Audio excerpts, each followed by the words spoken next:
En primer lugar, quiero darle la buenas noches al señor alcalde, al señor presidente de la asociación del barrio Gran Capitán, a su junta directiva y también a los pregoneros, al pregonero saliente Ángel Márquez, al vendimiador y la vendimiadora de honor, a la señora diputada provincial, que como no veo, o quiero decir, no sé dónde, pero bueno, esté o no esté, da igual. Buenas noches. Inmaculada Moreno. Señoras y señores concejales, que sí, sé que ahí hay algunos, vecinos, familiares, amigos y todos los que estén aquí por primera vez que no me conozcan. Mirad, os vuelvo a dar las gracias por arroparme en este acto, ¿no? Cuando tiene uno cierta edad, como yo ya, que tengo cierta edad, pues lo que más cuesta es seleccionar vivencias, porque claro, tienes tantos años que el tiempo es el que decide lo que tienes que decir, ¿no? A mí me ha costado mucho dejar atrás muchas vivencias que para mí han sido tan importantes como las que aquí voy a exponer, pero no ha podido ser, evidentemente. Si no, estaríamos aquí unas cuantas de noches más, ¿vale? Mirad, he intentado reflejar lo que mi memoria ha dado de sí y también mi cuerpo, Solamente digo eso.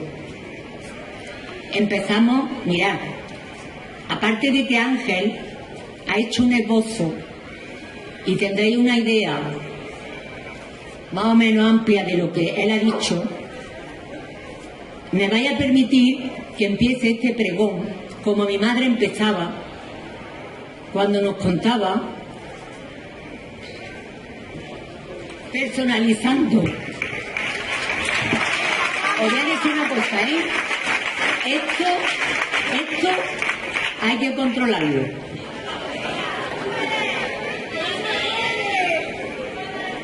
Empiezo otra vez. Me vais a permitir que empiece este pregón como mi madre empezaba cuando nos contaba, personalizando en mi hermano y en mí, algún personaje del cuento o la historia que nos iba a contar. Mi madre nos decía: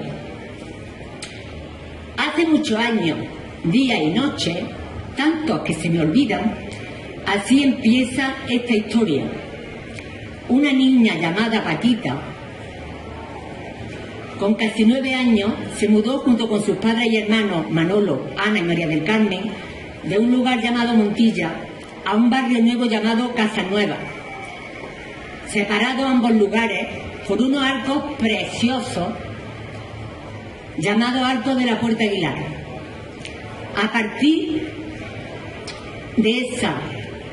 de su corta edad, la niña traía de su día a día en el centro de Montilla un bagaje de vivencias callejeras, la vivida en la plaza de Abasto, una plaza muy especial, con un techo lleno de luz y compuestos con tenderos y tenderas de vestimentas parecidas. Muchas mujeres llevaban sus grandes delantales. En la puerta de la plaza, el puesto de churros de Pepa la Gitana, siempre con su moño impecable. En sus alrededores, vivencias de la posada, con cántaroles, brillos, alfareros, personas buscando y dando trabajo. El polero redondo de corcho, donde Carmencita vendía sus polos, sentada en su silla baja de Enea. La tienda de los Carrasquillas, donde los niños pasábamos ratos mirando la pescolanza de su escaparate, todo mezclado. Bolas de chicle, indios, caballos, americanos, todo estaba mezclado. Y cómo no, las vivencias en la taberna de su tía Herminia, visita obligada diaria. Su tía fue una de las primeras mujeres taberneras. La taberna estaba en la calle del Matadero, frente a la casa de Julián Ramírez y cerca de la Plaza de la Rosa. Conoció personajes que formaron parte del día a día del centro del pueblo, como Media Orejita, el Pirulo, una persona súper amable, pero que no dejaba una colilla en el suelo. Los niños le decían: salta Pirulo, salta colilla, que el Pirulo te pilla. Pero, y cómo no, el tío Chinga, persona inteligente, famosa por su sabiduría en versos y relatos pregonados por las calles, más que por su adicción a nuestro vino, que era mucha. Todo ello formaba parte de un triángulo vivencial, difícil de olvidar a pesar de sus pocos años. La niña Paquita y su familia se mudarían al nuevo barrio de las Casanuevas porque iban a vivir, cuando hubiera disponibilidad, en una casa de la bodega Alvear, donde su padre trabajaba como arrumbador. Cruzaron la puerta de Aguilar con restos todavía de los arcos recién derribados en el año 62 y comentarios de todo tipo acerca de su derribo. Continúo la historia haciendo un esbozo del barrio que se encontraría la niña y su familia al otro lado de la puerta de Aguilar. Pasando la línea de los arcos, se encontraron una avenida amplia llamada de las Mercedes, que terminaba en el paseo del mismo nombre, conocido como el de los Monos. Al principio de la avenida había dos bodegas, una casi enfrente a la otra, la de Gracia y la de Cobo. También había una gasolinera que se llamaba Puerta de Aguilar, que se creó en el año 1927. En la avenida, tanto a la derecha como a la izquierda, había mucho terreno baldío, exceptuando las casas de don Antonio Hernández y el doctor Gámez, y el molino de aceite de Antoñito Baena. Más adelante, una tienda de Masol, y más arriba, el bar de Pepe Durán y su tonelería. Seguido estaba el bar de los hermanos Márquez, y a continuación el almacén de frutas de Manolo Casas. El barrio de las Casanuevas comenzó su andadura a partir de los años 50, en el siglo pasado, y en los 60 ya era otra realidad. Este barrio surgió ante la necesidad de viviendas sociales en Montilla, porque dada la orografía de su terreno, en el norte, este y oeste, impedían su expansión geográfica, no pudiéndose paliar las necesidades que la población de Montilla requería. En cambio, en el sur, que era la Puerta de Aguilar, había una buena comunicación y gran extensión de terreno. Poco después, en este lugar, una carretera uniría Córdoba y Málaga. Era un terreno rodeado de viñas, algún edificio agrícola, algunos talleres, tierras baldías y, por supuesto, bodegas, que algunas de ellas siguen siendo vecinas de honor de las Casanuevas.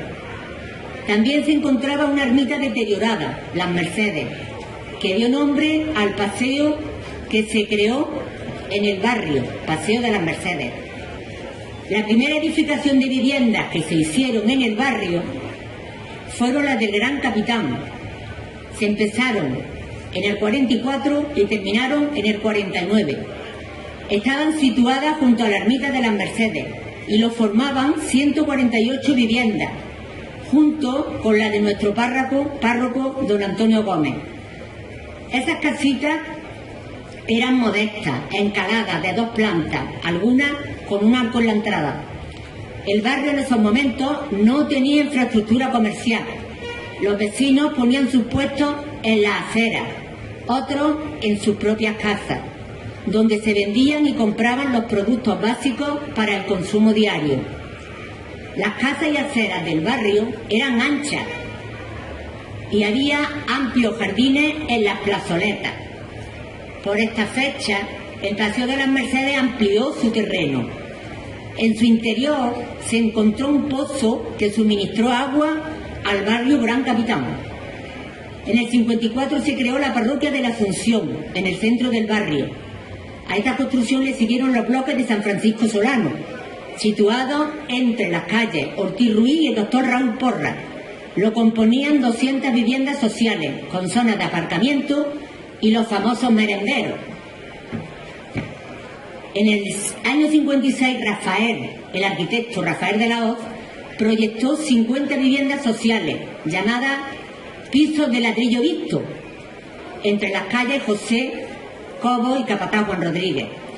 De la Hoz diseñó, para paliar la escasez de agua, el alto depósito de la Plaza de la Aurora y otro al lado de los pisos de los ladrillos vistos, llamado La Pañoleta por su diseño original.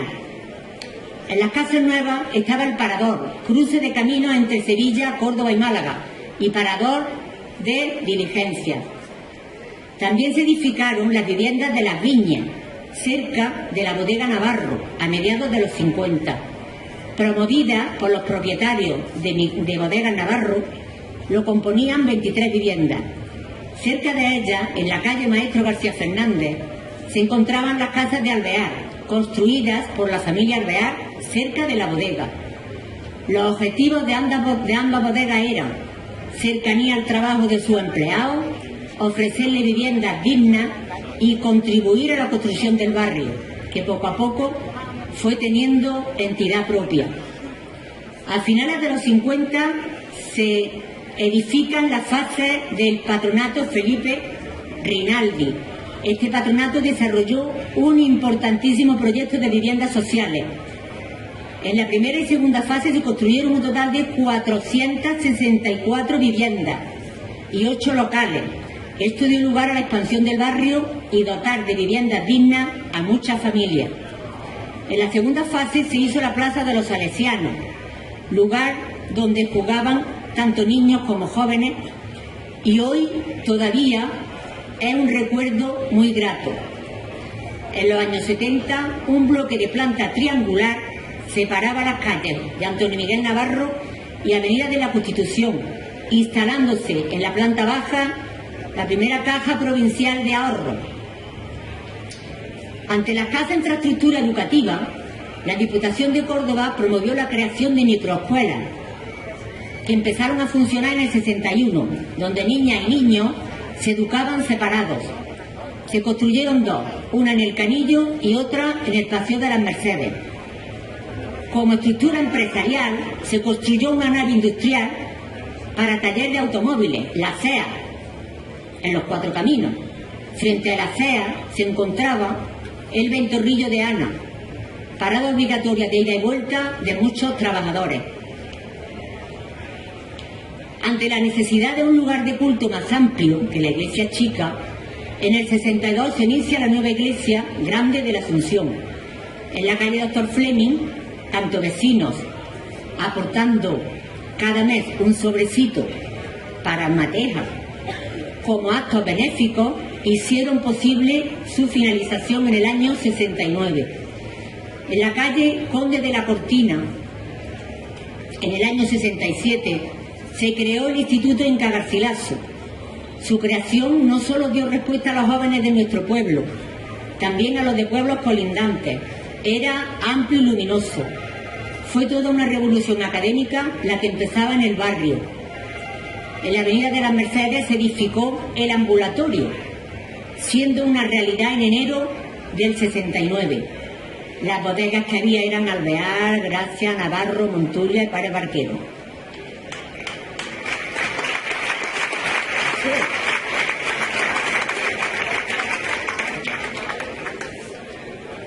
Mirad, voy a intentar leer un poquito más deprisa.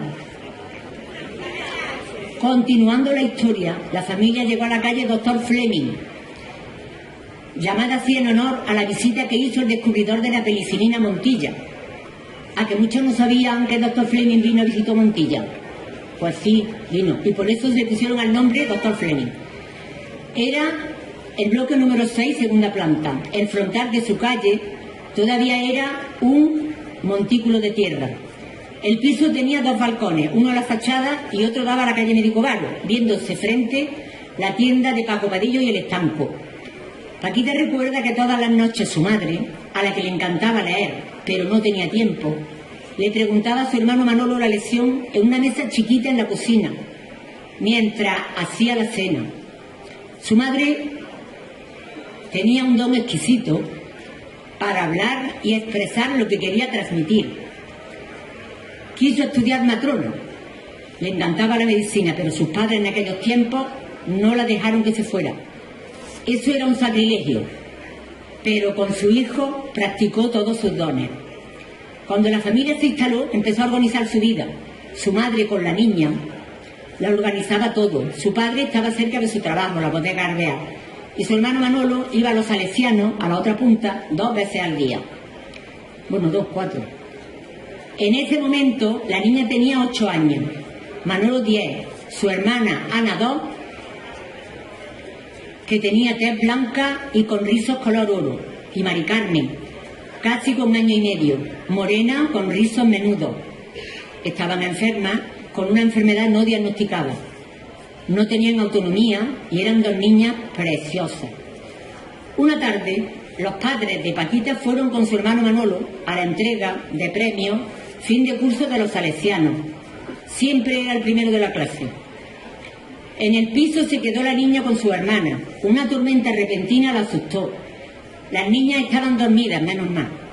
Se fue la luz. El miedo hizo que abriera la ventana y se sentara en su pollo con las piernas afuera, temblando de miedo.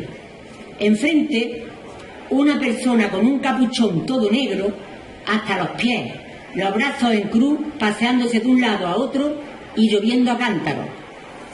Era el guarda que vigilaba los materiales de la iglesia nueva, que estaba ya en cimiento. La niña no respiró hasta que llegaron sus padres y su hermano galardonados. Pronto conocieron a los vecinos, la mayoría eran mayores y pocos jóvenes con niños más chicos que ellos. Soledad, una señora mayor, toda bondad. Garrido, que vivía con su madre mayor, conocido después como el Garri, un emprendedor de barrio. Puso una droguería y después una tienda de chuches. La familia Antonio Isabel Luque Romero y sus hijos. Arriba una familia entrañable, Luis y Luisa con sus hijos pequeños. Todos los vecinos eran encantadores y se volcaron con la familia. Manolo y su hermana Paquita pronto compartieron amistad con Antonio Luque Romero y su hermana, que eran de la misma edad. Otros vecinos que formaron parte de sus juegos y amistades vivían cerca de su piso. En el bloque más arriba vivían sus amigos los Parritas y Antoni, que tenía su peluquería en su casa. En el bloque de frente, Rafael del Total, la familia Portero con sus hijas Paqui y Celia, la familia Herrador, Luis y María con sus hijos, María Luisa, Rosario y Antonio. En la planta baja, Conchi y Pepe tenían un hermano fraile capuchino, que estaba muy lejos. Un día vino su hermano, que se llamaba Rafaelín. Cuando los niños lo vieron con sandalias, hábito y barba larga, se asombraron. Un fraile no se ve todos los días. Todos los vecinos éramos una familia, para lo bueno y lo malo. Los vecinos más importantes que tenía el barrio vivían muy cerca de la iglesia chica, que a ella le parecía muy grande, porque como ella era chica. Ese vecino era don Antonio Gómez, el párroco del barrio. Don Antonio era una persona indescriptible por su valía en todos los sentidos. Reunía todas las cualidades que una buena persona puede tener: humano, respetuoso, bondadoso, servicial. Todo el barrio y él eran una familia. Era el padre del barrio, nunca mejor dicho, el protector de toda la comunidad vecinal. Les dejó huella imborrable. Su familia siempre le agradeció su complicidad con ellos. El barrio, aunque estaba creciendo, tenía variedad de servicios. La barbería de Julio, a la que un día su madre de Paquita, después de venir de la plaza de abastos de Montilla, la llevó porque se había cortado el pelo desde la raíz hasta el flequillo. Cuando Julio la vio, le dijo a su madre: «Atención, yo no hago milagros». Le emparejó las raíces del pelo como pudo y estuvo tiempo con un pañuelo decorando su cabeza. Era una niña traviesa, pero no era traviesa, pero no paraba. Frente a la barbería de Julio estaba el cine Imperial, también en la calle Conde de la Cortina, que lo mismo proyectaba cine hacía fiestas para la juventud y celebraba bodas. Una vez invitaron a la familia a una boda y los novios desaparecieron pronto. Paquita, que era... Al ver que no estaban, le preguntó a su madre: «Mamá, ¿dónde están los novios?». Su madre le contestó: «Ahora después vienen». La boda se acabó y los novios no aparecieron. Claro, cosa que no entendió. Tampoco entendió que algunas personas abrieran sus bolsos rebañando algún plato y lo echaban dentro. «Mamá, mira lo que hacen». Su madre le contestó: «Déjalos, no tendrán más ganas, luego se lo comerán en su casa, tú no lo hagas». Su madre siempre tenía la respuesta adecuada. Al tiempo lo entendió todo. Claro. En la misma calle Conde de la Cortina estaba la mercería de Paquita y Otilia. La niña, que era la que hacía los mandados, fue un día a comprar y en lugar de pedirle botones, pidió bombones. Y le contesta a Paquita así turno riéndose: «Mira, Paquita, aquí los únicos bombones que tenemos somos yo y mi hermana Otilia. Así que tú dirás, ¿nos quieres?». Todos se rieron y normal, eran las dos súper amables. Frente a esta mercería estaba la zapatería de Rafaelín, muy buen tendero y muy agradable. Más adelante se encontraba la panadería de Bellido, en la calle Sabio Andaluz, donde la niña compraba el pan. Esta panadería nació alrededor del año 60 y era un ejemplo de unidad familiar, trabajo y constancia. Padres e hijos, todos a una. Tanto los padres, Carmeli, arremangada desde muy temprano y con sus gafas descansando en la punta de la nariz, como Manolo, con su nobleza, y sus hijos eran necesarios en el barrio por su talante y trato familiar, tanto con sus clientes como con sus vecinos. Ponían en el mostrador embutidos cortados a disposición de las personas que se iban a trabajar, haciéndose ellos mismos sus bocadillos, sin importar si le echaban más o menos embutido al pan. Es de valorar su generosidad con los vecinos, que en ciertos momentos pasaban dificultades. Uno de los primeros teléfonos del barrio estaba allí, que utilizaban algunos vecinos cuando lo necesitaban. La familia Bellido, vecinos de honor del barrio. Seguido se encontraba la carbonería. En invierno la niña compraba cisco y picón para el brasero. Cuando la despachaba la abuela de la familia, le impresionaba la forma de su cuerpo, espalda redonda, muy bajita, de negro, y el que pudiera coger el almuz y medio almuz con sus manos, que parecían manoplas deformadas por la artrosis. Paquita se acordaba mucho de esa abuela. Al llegar al piso, hacía el brasero en el balcón de atrás, con su papel de traza y mojado en aceite, soplando con un cartón hasta que se agarraba. De ahí a la tarima. Ese era quehacer diario en invierno. En el barrio había varias chucherías. El kiosco, churrería, no tiene nada que ver con las chucherías, churrería. El kiosco de Rosario Estepa, casi frente al bar Luna, que sus churros estaban buenísimos. Y el puesto de churros de Benito. Cuando la niña iba a comprar churros a Benito, le dejaba moldados los juncos para que lo utilizara conforme lo iba necesitando. Había puestos de chuches, uno en el paseo, el de los Márgaros, otro más abajo frente a la calle del Depósito Alto, el de Antonio, y otro el de Luis Baño, que vivía un bloque más arriba del suyo. Tenía el puesto en su piso, planta baja, abierto a la calle por un lateral. También intercambiaba tebeos. Luis era una buena persona. Tenía un don especial, no solo para despachar, también para tratar a las personas.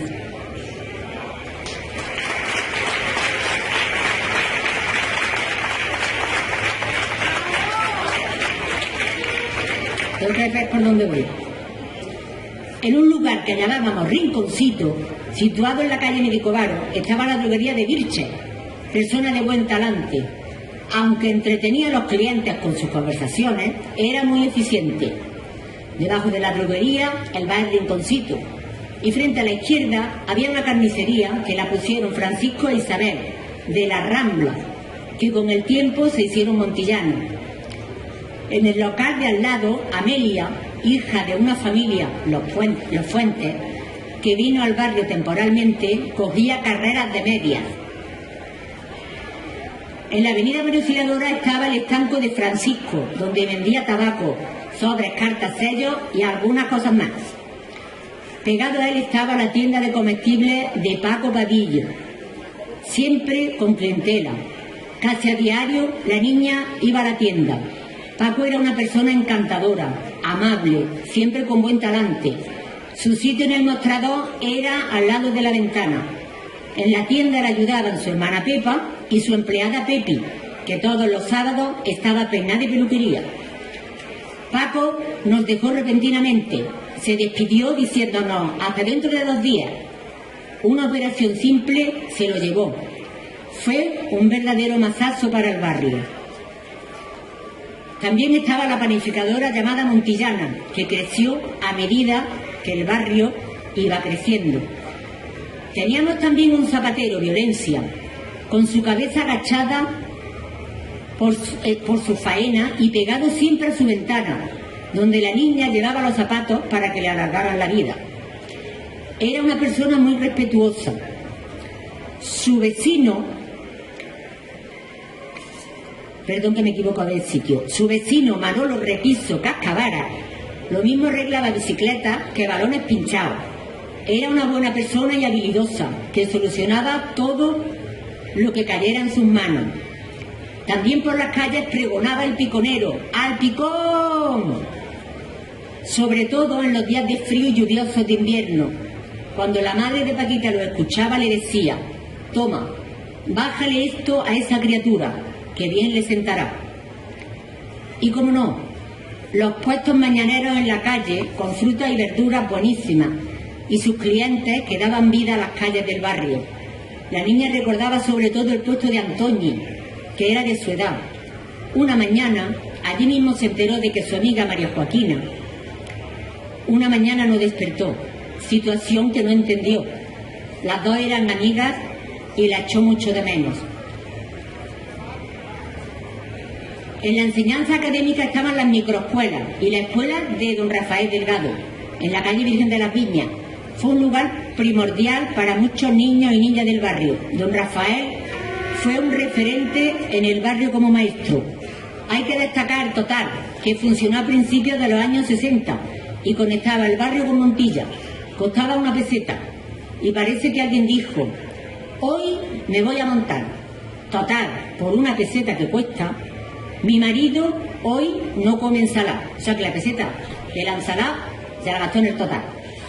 Los vecinos del barrio se podían sacar el carnet de conducir, o por lo menos eso le dijeron.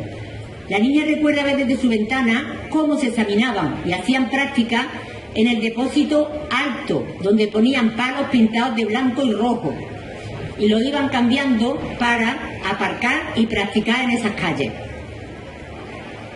Paquita era la que hacía los mandados y ayudaba en la casa.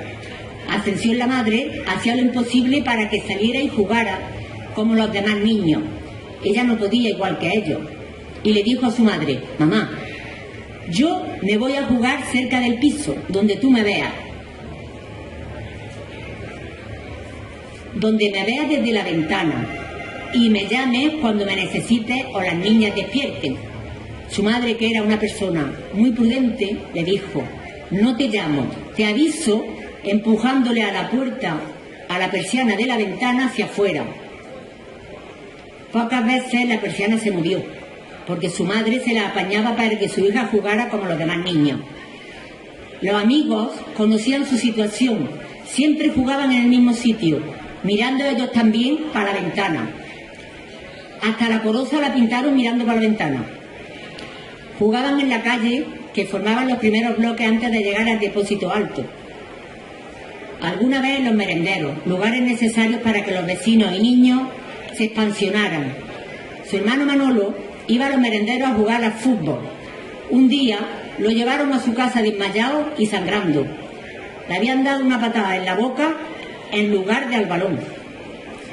La niña recuerda el temple de su madre, que con un paño de algodón y de dentro hacia afuera de la boca le colocó las raíces de los dientes en su sitio. Estuvo más de 2 horas sosteniéndoselo, sin moverlo. Su hermano Manolo tuvo esas paletas siempre. Así era mi madre. En verano, su hermano Manolo daba clases en el salón de la iglesia chica a los que no podían pagarse clases particulares. Por las tardes también jugaba en el Parque de los Monos. Lo presidía el busto del gran capitán. Tenía entrada con escaleras, las casetas, servían para guardar los apeos de jardinería, después sirvieron como servicios públicos, tuvieron sirvieron para varias cosas. El paseo tenía arboledas, divisiones, cuadros con vistosas flores, sillones y una nave central amplia. En esa nave jugaban a pillar, a la goma, a esconder, a la estampita y a lo que se le ocurriera. Había 5 jaulas con animales, la de los monos, cuyo árbol, que estaba en medio, tenía el tronco pelado porque con la uña ellos todos los días lo iban arrancando. Otra con ciervos, la más grande con faisanes. También había hasta jabalíes, estaban las microescuelas donde se daba clase. Al final del paseo la pajarera de color rojo con distintas clases de pájaros y en medio un estanque de agua con patos y con lo que los niños quisieran echar. En la inauguración del busto de Sánchez Molero, responsable de la traída del agua a Montilla, delante del busto había una pequeña fuente con peces de color naranja. Cuando se retiraron las autoridades competentes, varios niños, entre ellos Paquita, quisieron tocar los peces. Terminaron chorreando. No solo metieron las manos, uno metió hasta la cabeza. Bueno, continúo diciendo que cuando se fueron las autoridades competentes, pues los niños que estábamos allí, no solo metimos las manos en el agua para coger los peces, sino uno metió hasta la cabeza, con ayuda de algunos, claro. No os cuento lo que pasó con el guarda del paseo, ni cuando llegamos a nuestra casa, pero podéis imaginarlo. Un lugar preferido de la niña, aunque no de juegos, que estaba delante del paseo, era el bar de la incubadora, que ella la llamaba la casita de cristal. Disfrutaba viéndola. Allí los jornaleros tomaban antes de amanecer el día su ligaillo para seguir su camino al Tajo. Por las tardes sacaban a pasear a su hermana en su coche, grande, con una base ancha y ruedas grandes, como la de las películas antiguas. Las sentaban, tanto a Mari Carmen como a Ana, una frente a otra, y su madre, que era muy especial, siempre las llevaba impecables. Los vecinos del barrio se paraban para verlas y alabarlas, compartiendo ratos de tertulia con su madre y con la niña. Solo os puedo decir que eran las estrellas del barrio.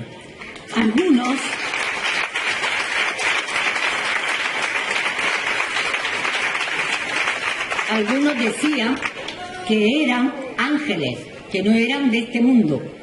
Ana, su hermana, nos dejó y se fue con 3 años. Su tía Anita, que era costurera, le hizo una túnica rosa con alas blancas. Allá donde fuera, llegó un ángel. En el paseo, Paquita tuvo un amigo especial al que le dedicó estas palabras. Se titula La niña y el árbol. Allí estaba él, no muy alto, era erguido y frondoso. Vecinos, la pajarera y el cuadro de los faisanes. Era su árbol, su confidente. En su tronco se apoyaba el sillón de sus descansos, de sus silencios y secretos. de su inconformismo e incomprensión ante vivencias que por su edad no entendía. Silencioso siempre estaba. Su lenguaje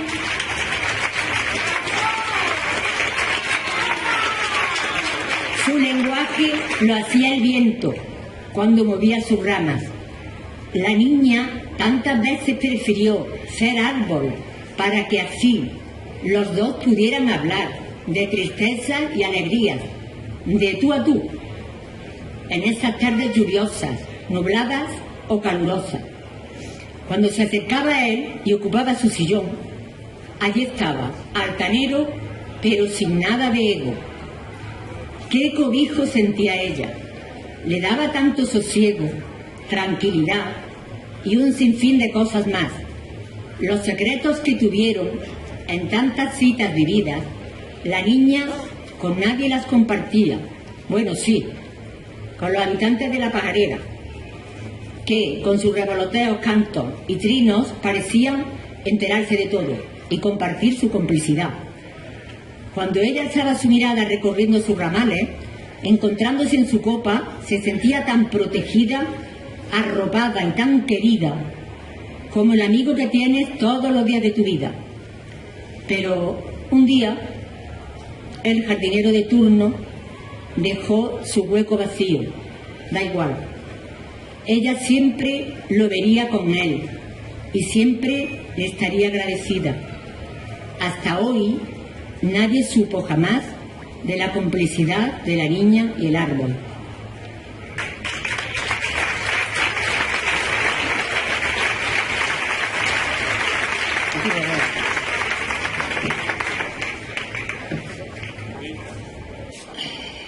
Cuando Ana se fue, la familia se mudó a la calle Capataz Juan Rodríguez, nombre que corresponde a un gran capataz y bodeguero importante en la industria vitivinícola.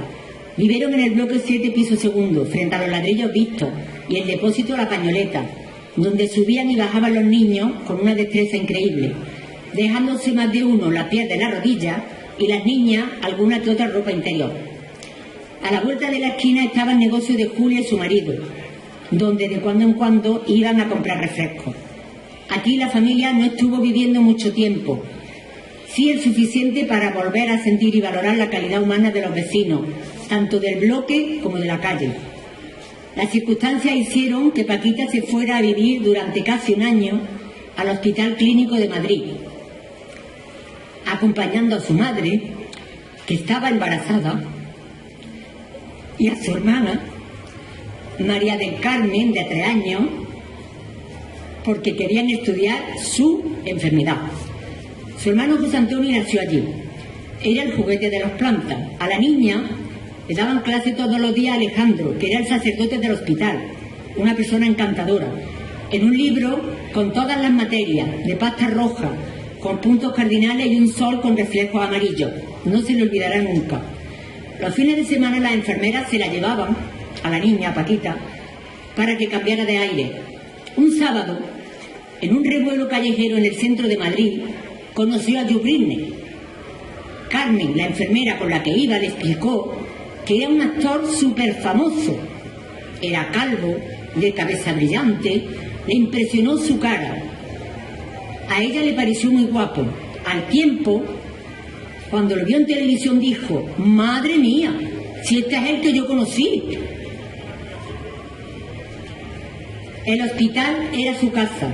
Vivían en privados, una zona privilegiada. Todo el personal del hospital, médicos, enfermeras, monjas, sobre todo Sor María, le hicieron una estancia familiar a pesar de donde estaban. Mientras tanto, aquí en el barrio, en su piso, los tíos de la niña Eduardo y Encarna, con sus hijos, atendían a su padre y a su hermano Manolo. Siempre les estarán agradecidos. Al poco tiempo de volver de Madrid, su hermana María del Carmen también los dejó con 4 años. Cada uno en su piso, las 2 hermanas se fueron, cada una en su piso, las 2 hermanas se fueron de madrugada en silencio, acompañadas de su madre y la niña, también en silencio. En esos momentos, ella entendió lo que era la capacidad y fortaleza de una persona en su madre. Aunque no le sorprendió, porque siempre era...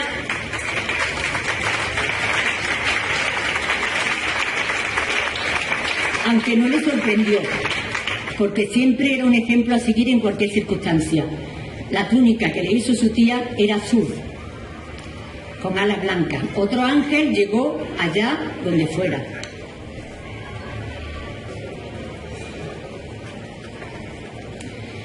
La familia se mudó por fin a la casa de Alvear, en la calle Maestro García Fernández, llamada así como homenaje al maestro por su buena labor docente y por promocionar la educación en Montilla.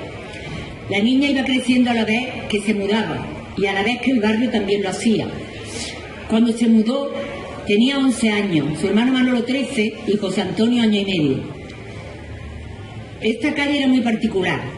Lo era por las personas que compartían allí el día a día durante muchos años. La calle la formaban las casas de Alvear, también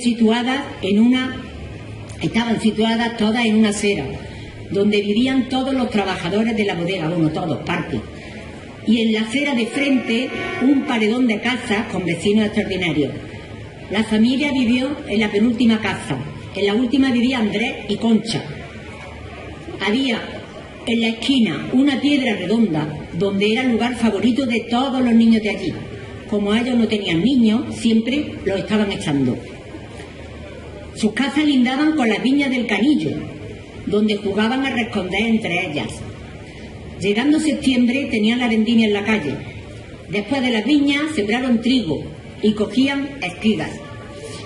Cuando se quedó el camino libre, la primera casa que se edificó fue la de Manolín de los materiales. Poco a poco se crean las calles y viviendas nuevas. Allí estaba el hogar de San Rafael. Frente empezaba la calle Virgen de las Viñas. Las casas de Alvear estaban bien, pero como casi en todos, la mayoría éramos familia numerosa, pues hermanos y hermanas dormían juntos en la misma cama, compartiendo bromas, conversaciones. Unos a otros tiraban de la sábana, dejando al otro al aire. Eso era así hasta que la naturaleza lo permitía.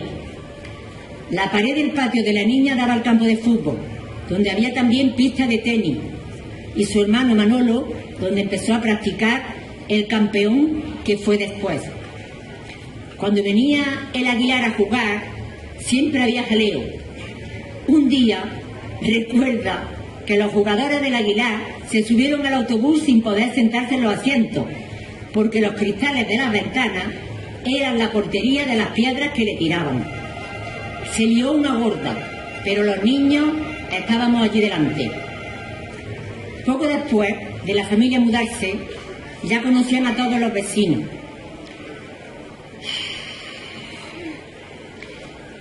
Paca y Antonio Ortiz, etcétera, todos con sus niños. Ricardo, Paca, Joaquín. Los niños de la calle lo había de todas las edades. Al poco tiempo de vivir allí, se fue al colegio de la Asunción. Se iba al cole con su amiga, iba por la tarde y por la mañana, iba con su amiga Loli, que vivía cerca de la iglesia chica. Cuando tardaban un pelín, Agustín, el del total, el chofer, con talante serio, le refufuñaba, pero siempre la esperaba. Por la tarde se volvían escurriéndose por el terraplén que había frente a la bodega Alvear. En verano en la calle daba gusto estar, los niños jugando unos con otros, las madres sentadas en las puertas, compartiendo las pipas de melón que secaban al sol, se contaban historias, se reían. Fueron unos veranos inolvidables. Allí nació su hermana Ascensión, Cuca. Fue una niña guapa y gordita. Cuando Manolo la vio, mi hermano le dijo: «Uy, parece una albóndiga». La alegría no nos duró mucho. Cuca también estaba enferma. Esto volvió a cambiar la situación familiar un tiempo después. Su calle tenía varias tiendas, las de Rossi, un comercio familiar de alimentación, verdura y fruta. Estaba frente a su casa. con las microescuelas allí, vendía mucha bollería. Un día, en el Canillo, cerca de la microescuela, había un bidón al que los niños le tiraban piedras. A Rafa Cruzcobo le rebotó una y lo hirió en la cabeza. Lo llevaron a su casa herido en un carrillo de acarrear agua y todos los chiquillos corriendo detrás. La niña recuerda que en una clase de la microescuela del Canillo daba clase don Natalio. Era un maestro un poquito especial. En la otra, él guardaba sus cosas particulares, como un infernillo, un colchón y hasta un pato. Algunas veces se quedaba allí a comer. Había tardes que paseaba al pato y lo llevaba al ritmo del pedaleo de su bicicleta, muy despacito, con una cuerda floja en el cuello. Los niños de la calle nos llevábamos muy bien con él. Era buena gente. En Virgen de las Niñas estaba la tienda de Pilar Baño, casi enfrente a la de Arroyito. Las dos de comestibles. Eran personas muy familiares. Han pasado toda su vida detrás de un mostrador. Cerca de Arroyito había una taberna. Rafalita, otra que tenía una tienda en la calle Emilio Noguer, tan encantadora como los demás. Cerca de su casa había dos peluquerías, la de Eva y la de Rafi. La de Rafi estaba en la plaza cerca de cerca de la iglesia chica. Estaba la pastelería Ramírez, donde trabajaba toda la familia y surtían de buenos dulces al barrio. Frente a la plaza de la iglesia estaba también la droguería de Jaime Valls. Más abajo, la de Cruzita, el bar de Cruzita, donde los vecinos podían tentar a la suerte con las quinielas. En la calle, a diario, tanto padres como niños compartían vivencias de todo tipo. Cuando se cortaba el agua, que al principio era a menudo, la niña iba a la fuente que había frente al testero de Alvear. Una señora humilde que vivía cerca de su casa le prestaba su carrillo y un cántaro porque ella no podía con dos. Su madre siempre se lo agradecía con un detalle. El agua se aprovechaba gota a gota. Se bañaban en un barreño de zinc, calentando agua, y con un arro se enjuagaban. En invierno, su madre le ponía la ropa encima de la jugadera del brasero para que se las pusiera calentitas. Cuando sonaba la sirena de la bodega Alvear, a mediodía, la niña recuerda que era emocionante ver cómo asomaban por la calle a la misma hora los trabajadores de la bodega, con la misma ropa, sus fajas negras, con paso alegre para poder comer pronto y volver antes de que sonara otra vez. Al jubilarse su padre y oír la sirena, se levantaba de la silla como si tuviera que irse. Y su hija le decía: papá, tranquilo, tienes que acostumbrarte a escucharla, ya no tendrás que trabajar más. Un amigo llamado José Luis, que tenía una bicicleta, se venía a la calle y los niños se ponían en cola para dar una vuelta, calle arriba, calle abajo. Paquita un día se dejó la cara en el paredón y del porrazo todavía hoy no sabe ir en bicicleta. Y es verdad. Frente a su casa, las niñas mayores compartían sus cosas íntimas en los escalones de las casas. Los que tenían gusanos de seda, como ella y su hermano, hacían expediciones para buscar la morera que tuviera más hojas. La más demandada era la que estaba a la entrada del paseo frente a la casa de Felipe Logroño. Las ramas más bajas, que estaban pelonas, pues para coger las otras se subían unos encima de otros. Cuando se bajaban de la morera, andaban arrastrándose los pies para quitarse lo pegajoso y negro. Los niños solían celebrar cuando llegaba circo a nuestro barrio,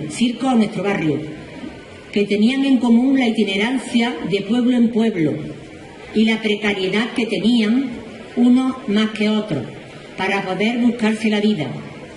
Solían instalarse con el bagaje que traían en los terrenos frente a la Laboral y algunos que otros en la avenida, en terrenos que todavía estaban sin edificar. La niña dejó de ir a verlos porque lo pasaba mal por las condiciones. En la calle era famoso Antonio, un pretendiente de su amiga Conchi. Era de la sierra y estuvo rondándola varios años sin hablar y al lado de su bicicleta, mirando a los niños jugar. Ese esfuerzo al pobre no le sirvió de nada. Un día de repente no volvió. Nunca supieron por qué. Le habían tomado cariño tanto padres como niños. Descubrieron los niños que el amor podía ser muy constante y luego no servir para nada. Todos los días el carromoto con 3 ruedas de Bellido saltaba al bache de su calle, trayendo a la tienda de frente hojaldres recién hechos. El ruido de ese bache era el que avisaba a Paquita de que venían los hojaldres. Le encantaban a su familia y a ella. La leche la llevaba casa por casa Emilia, a diario en su furgonetilla, que avisaba tocando el pito para los vecinos. Después del almuerzo, María, amiga y vecina, llegaba con su carrillo a su casa a recoger los desperdicios que sobraban en la mesa para alimentar a sus cochinos, que con los restos de todos los vecinos los criaban. Eso era reciclar. Los jamones de esos cochinos hoy serían de pata negra. En fechas de procesión, Virgen de la Viña, María Auxiliadora, todos los vecinos barrían y preparaban sus puertas, sacando las mejores macetas para engalanar la calle. Toda a una, quedaba preciosa. Cuando pasaba la procesión, con los vecinos cantando, era emocionante vivir aquello. El paso con don Antonio siempre paraba en la puerta de su casa. Su hermana Cuca, con su silla de ruedas y su familia, lo estaban esperando. Todos lo saludaban con mucho agrado. El día de San Francisco Solano, su madre madrugaba y hacía la faena de la casa para que cuando la niña se levantara no tuviera que hacer nada. Desayunaban juntas en el patio, mientras daban los toques para que fuera a misa. Siempre procuraba quitarle los golpes que podía. En el barrio había personas un poquito especiales, pero muy amigables. Estaba el Cailluela y su mujer. Vivían en la plaza de la iglesia chica. Todos los días él hacía honor a nuestros cardos y se empeñaba en meter algo rico en su casa de culo. Era una odisea verlo. Otro asiduo de la calle era Miguel el Ciego. Escuchaba tu voz una vez y siempre te conocía. Le solían decir amigablemente: Miguel, ciego estarás, pero mira los chiquillos que tiene. Tenía familia numerosa y media. Casi detrás de la iglesia chica vivía Herrador, pero lo conocíamos por el Herrador. Siempre estaba en chancla y un poquito mal peinado. Vendía retales de tela en su casa que le mandaba su hermana en la Catalana desde Barcelona. La niña se los compraba y su tía le hacía algunos vestidos. No era muy malillo regateando, no. Su hermano Manolo un día llegó a casa y les presentó a un joven vasco llamado Aparicio, que venía a jugar al fútbol al equipo de Alvear. Ese día comió con ellos y le ofrecieron su casa para lo que necesitara. Lo mismo de extraordinario era, lo mismo que era que de extraordinaria de futbolista, lo era como persona. No se fue, encontró trabajo, novia y muchas personas que lo querían.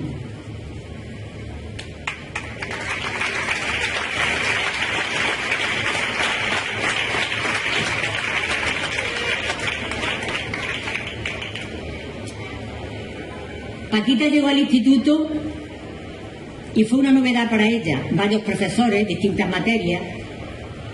Se sentía y se veía mayor, hablaba con los jóvenes y ellos con ella, a pesar de que el primer año estaban separados en los sitios comunes. Una reja separaba niños por un lado, niñas por otro. Después cambiaron, hubo clases mixtas y recreos comunes. Recuerda que el profesor don Leónidas, súper formal, entró de pronto en la clase y cogió a unas cuantas compañeras encima de la mesa bailando y taconeando. y las demás estaban de palmera. Levantando el tono de voz y la mano, dijo: 18 cupones menos para cada una. Cada curso nos asignaban 20 cupones y nos lo iban quitando según la conducta. Luego meditaría y no nos quitó ninguno. Menos mal. La Pepa, Sol y Sierra, las limpiadoras, se encargaban de mantener limpio el instituto. Pero Pepa, como le decíamos, por su familiaridad, parecía muchas veces una alumna más del instituto. Allí conoció a muchas amigas y amigos. También hizo un grupo formado con las amigas de su calle y las de la calle José Cobar Ruiz, donde salían como Loli Cuellar, Carmen Gómez, Loli Luque, Pepe Ortega. Paca tuvo que dejar el instituto antes de terminar cuarto. Su hermana Cuca, y su madre se fueron a Sevilla a terapias en el centro García Morato. Se quedó de ama de casa con su padre y sus hermanos, Manolo y José Antonio. Se matriculó en el nocturno de 7 menos cuarto a 11 menos cuarto. Quinto curso se daba ese año en los Salesianos. Todos los días se iba con su amiga Cayetana, que vivía en su calle. Antes llegaba la cena organizada para que cuando llegara, sobre todo en invierno, porque ya estaban acostados. El curso se estucó, lo hizo en el instituto. El nocturno era otro mundo. Se encontró con alumnos que compartían trabajo de día y estudios de noche. Allí conoció a Rafael Carrasco, Manolo Cabello, Antonio Carpio, Antonio Morales, Pepa Polonio y muchos más. Cuando salió del instituto, se quedaba a estudiar hasta que podía, cuando salía del instituto. Cuando terminó el instituto y su madre se vino de Sevilla, se fue a Córdoba a estudiar magisterio. Mucho después que sus compañeros, pero no le importó. Paquita, mujer, seguía viviendo el día a día en el mismo lugar que su familia. Cuando terminó magisterio, puso un parvulario en la microescuela del Paseo. Con restos de carpintería, dibujó, pintó y realizó juegos educativos. Disfrutó mucho con los niños, era otro mundo. Dejó el parvulario ante la oferta educativa presentada para paliar el analfabetismo en Andalucía, que a través de un proyecto que realizó y presentó con 5 maestros más, fue elegido para que posteriormente crearan el Centro de Educación de Adultos, en el Teleclub. Este centro lo transformaron en un lugar educativo y vivencial difícil de explicar, donde personas jóvenes y mayores, principalmente, cambiaron sus vidas radicalmente. ¿A qué cuesta entenderlo? Pues cierto es. Paquita siguió realizándose allí como persona casi media vida, enseñando el conocimiento, pensamiento, autonomía personal y sobre todo la importancia de poder ser dueño de uno mismo gracias al aprendizaje. La jubilaron antes de tiempo por la fibromialgia y desde entonces, pues, la jubilaron antes de tiempo porque desde entonces forma parte de su vida, haciendo de ella otra persona muy distinta. Un día tropezó con un melonero que delante de la incubadora, su casita de cristal, le entregó una flor preciosa que habría robado del paseo seguramente. A partir de ese día empezó a compartir con Paco Raya, que estaba entonces de melonero. Empezó a compartir con Paco Raya, una persona honesta, buena, atenta, cariñosa. Aquellos años y todos los que han venido después, bajando y subiendo los nuevos terraplenes que el vivir conlleva. Vivieron en los pisos de los maestros, que les dejó un bonito recuerdo. Después vivieron en la calle Vendimia, frente a la Fusería de Antonio. Sus padres se mudaron frente. A la niña la cuidaban los hermanos y una persona encantadora llamada Inés, que está por ahí, que estuvo con con ellos 28 años. Cuca no necesitaba hablar ni ver, ni moverse para comunicarse por su sensibilidad exquisita. Para Paca, la calle Vendimia fue de nacimiento y despedida. Sus padres fueron abuelos de sus nietos, casi seguidos. Los nietos Gloria, Pablo, Ernestico, Daniel, Rocío y Miriam eran una mezcolanza entre ellos, por un lado explosiva y por otro lado lluvia de estrellas. Disfrutaban mucho todos en familia a pesar de las dificultades que entraron sin avisar. Su madre Ascensión nos dejó, se fue con sus niñas. Paca siempre ha estado muy orgullosa de su hermano y sus compañeros de su hermano y sus compañeras de vida, todas distintas pero muy grandes de corazón. A sus sobrinos los quiere un petatón y cuando le preguntan ¿qué es eso?, ella dice: eso es tanto que no se puede medir. En la calle Vendimia nacieron las dos personas por las que darían su vida. Sus dos niños, Pablo y Daniel, muy orgullosa de ellos y ejemplos de lo que debe ser una buena persona. Lo mismo que ella, su familia también creció. En estos días, recordando, se acordó de la pregunta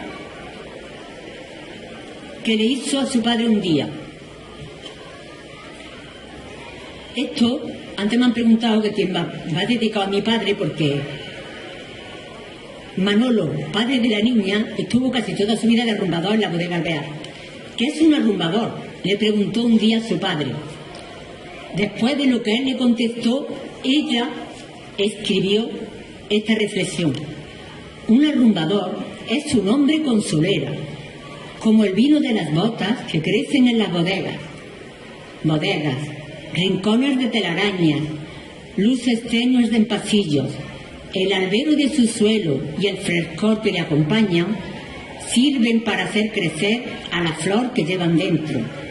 Laboriosa faena tienen cuidando a una flor creciendo. Las largas filas de botas que viven en los pasillos tienen vecinas enfrente. Unas tienen más solera, otras de juventud más reciente. Cuando falte algún relleno, no tengáis preocupación, vuestro arrumbador no falla. El nudillo de su dedo, encallado por el tiempo, le dirá el vino que os falta.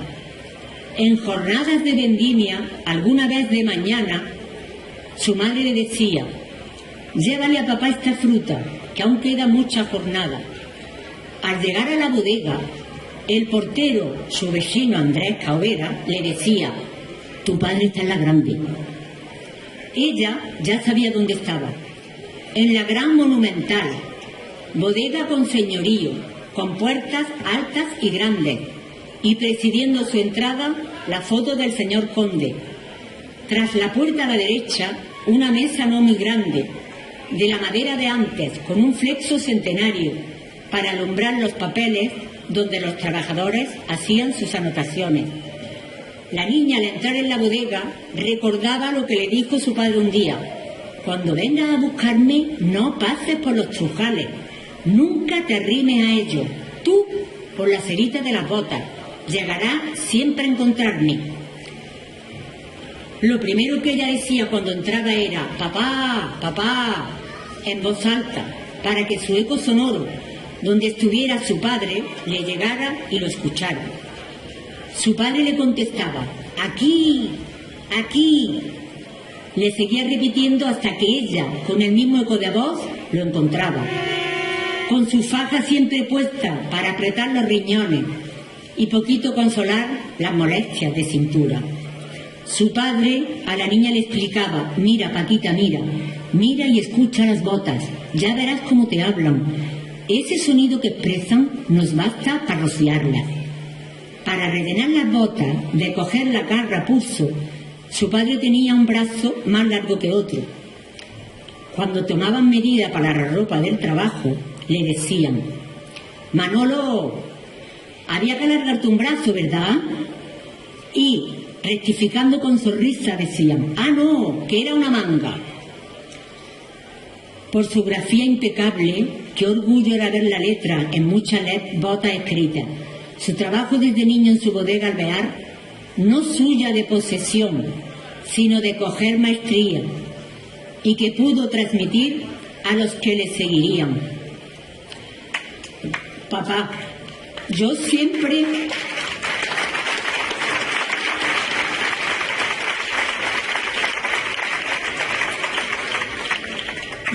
te agradeceré los esfuerzos por la familia y por mí. Su padre estuvo ejerciendo su oficio hasta los últimos días de su vida. En sus largas noches, a su hija le decía: Paquita, dame el papel, que voy a escribir mis notas, para anotarlas al robo. Su hija le daba una ficticia libreta, donde su mano escribía, y otra vez decía: Navarrito, Ortiz, ¿está el pulpo andando? Venga, que tenemos que rociar. Con esos pensamientos se fue.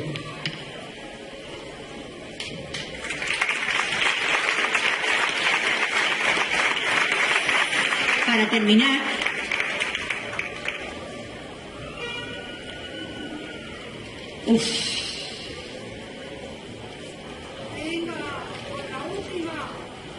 antes de terminar la historia, me gustaría decir algo del vino. En épocas de vendimia las calles se transformaban. Las uvas y borriquillos cargaditos las pasaban. Con los cestos de las uvas que algunos cardos soltaban, el olor te penetraba. Y eso es verdad. Nuestro vino encierra tanta magia que es capaz de sacar de su chistera ese duende que convierte la enemistad en amistad, la tristeza en alegría, los recuerdos en presentes y hasta las noches en días. Así termina esta historia. Ahora la que habla es la niña que se hizo mujer, Paca. Agradezco a la narradora de esta historia, recortada por cierto, su exposición. Ha sido un placer volver a vivir con vosotros algunas de las emociones y vivencias de casi toda una vida, y que en su día formaron parte de mi camino y siguen estando ahí. Y no las cambiaría. Ellas me ayudaron a crecer, a madurar, a entender y a no entender, a respetar y a muchas cosas más. Por ellas soy quien soy y como soy, con mi sonrisa y malas caras. Mentiría si no dijera que me ha costado mucho, mucho, y ha sido muy duro reencarnarme de nuevo en ellas. Mi familia y yo siempre estaremos agradecidos a los vecinos del barrio por su apoyo, comprensión y cariño que nos han demostrado a través de los años, y hoy nos lo siguen demostrando.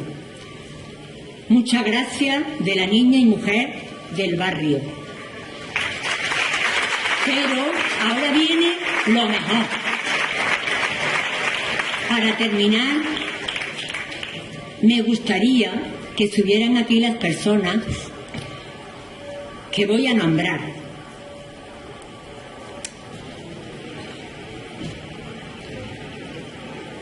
Mirad, buen alumno de bodega, trabajando bien temprano. Los mayores lo enseñaron y ya está casi jubilado. Antonio Morales, arrumbador.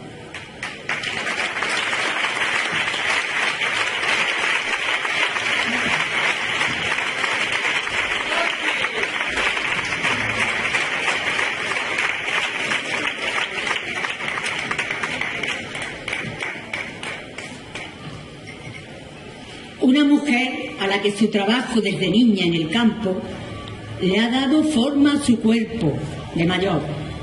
Asunción Salido, trabajadora del campo.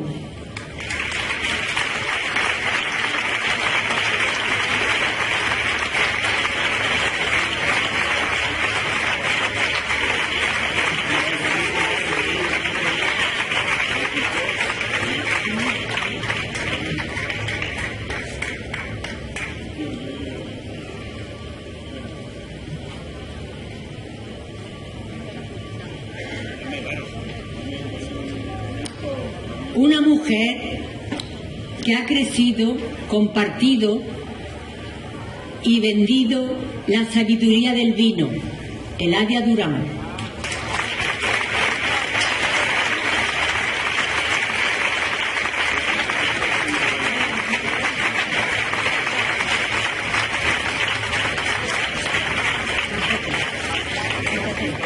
Siéntate ahí tú con música.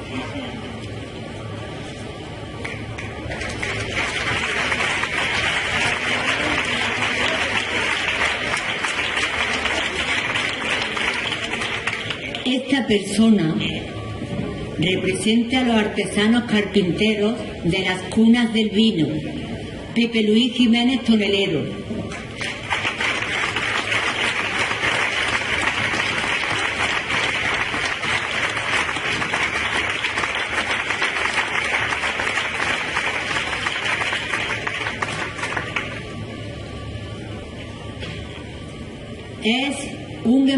Es un embajador mensajero de nuestros vinos en España y en el extranjero. Rafa Delgado, agente comercial.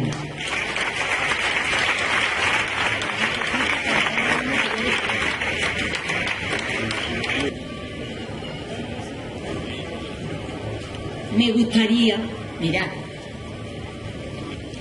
ahora sí que vamos a recordar y brindar por todos aquellos que nos precedieron, grandes y pequeños empresarios, viticultores, arrumbadores, vendimiadores, vendedores, administrativos, toneleros, a todos los del gremio vitivinícola y, cómo no, a esas mujeres que antes de ser de día preparaban el fardelillo para ellas y sus familias y a trabajar todo el día.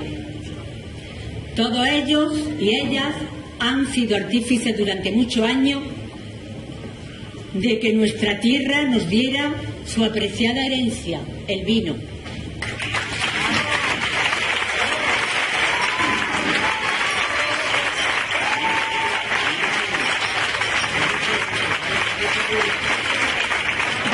Va con todo ello.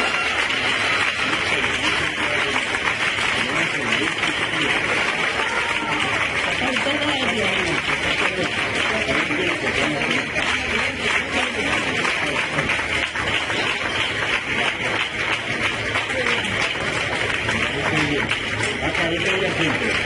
Vete ahí siempre.